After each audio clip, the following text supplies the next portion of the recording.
Naku, alaan mo! Blind Item News, manager ni Di kontra kay B. Tinanong ng Entertainment Press ang manager ni D kung boto ba siya kay B naka-love team ng kanyang alaga.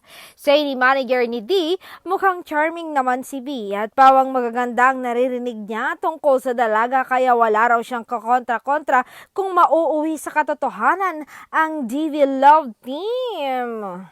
Chika pa niya, ilang beses ko na rin siyang nakakabanding. Very charming siya.